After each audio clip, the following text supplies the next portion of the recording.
The day has finally arrived. The first episode of the DANDADAN anime adapted by Science Saru is here. I want to go over my thoughts and explain how Science Saru did what I thought was impossible and took my favorite scenes above and beyond. In the manga, Yukinobu Tatsu does a fantastic job illustrating character acting in a medium with no movement. I've always been impressed by how much personality each of his characters have, but now there is movement. The already incredible expressions from the manga are brought to life, like Momo's tearful venting, the way she drags her feet as she sulks through the halls, how she rolls her eyes before dropping her bag. The comedy acting is also great, the way Okuran quickly slips down to pick up this magazine, Momo's aggressive "you know I'm hot shit" thumb points, and her expressions. All of Momo's expressions are incredible. But what I was especially impressed by were the more subtle touches, like this simple turn Momo does as she walks back to Okarun. The way she swings her leg from the stairs is nothing flashy, but you can almost feel the weight of it. And these transitions sprinkled throughout the anime are always so fun and creative. Cuts like this. And this. The way the perspective changes from Momo to Ken, changing the camera angle without a single cut. They use this trick more than once, using a reflection to adjust the scene's perspective naturally, and it always looks really cool. An important aspect of anime adaptations are the faithfulness and accuracy to the source material, but what can be just as important is taking that source material even further and adding new twists on certain moments. So far, Science Saru has taken a few creative decisions in certain moments, and I think they enhance said moments even more. Like the bloodstained footprints found in the haunted tunnel was original to the anime. It was a great addition that helped build the tension before Turbo Granny's reveal. The haunted tunnel extending was also a really nice touch, just a fantastic way to emphasize the fact that you can't escape Turbo Granny. Oh, the tunnel's getting longer!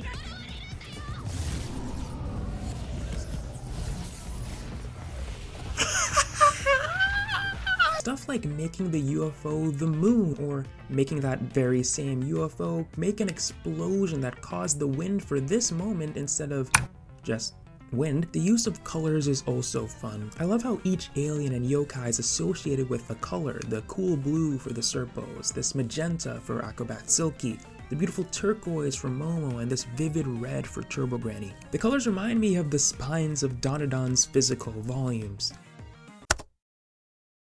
So I've already watched both the sub and the dub for the first episode. First I watched subtitled, then I watched the dub after. I want to focus on the dub because I think dubs are often clowned on and frequently made out to be the inferior version. Of course you should watch the format you enjoy the most, and there are absolutely countless terrible dubs out there. In terms of the Japanese cast, they have some absolute legends on the team. We know these people can act, we've heard it multiple times. But the English dub, for me at least, was a cast of people I am unfamiliar with, more than likely due to me indeed defaulting to watching anime subbed. The DANDADAN English dub cast did a fantastic job, all of them, but I want to give a special shout out and focus to the voice of Okarun, AJ Beckles, who somehow was able to capture the voice inside my head while reading the manga and bring it to the audio booth.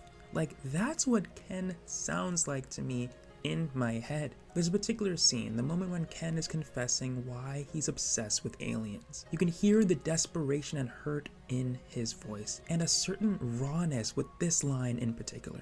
So get your lousy hands off her!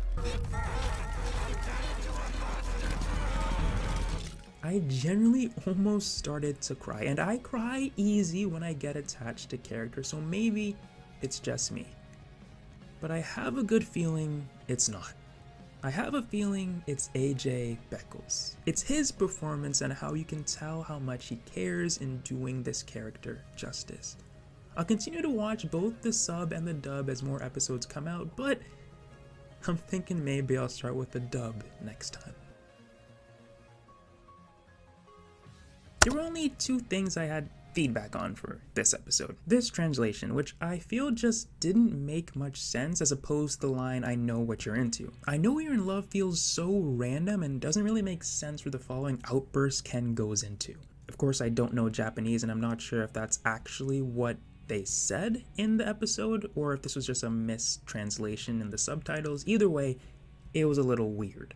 The other thing I would have liked was just a picture or a mention of who Ken Takakura is. I don't think there was any mention that he was an actor in the anime, and unlike the manga, there was no drawing of him for watchers to make reference to. I could see a lot of new viewers being slightly confused, but those were the only two things.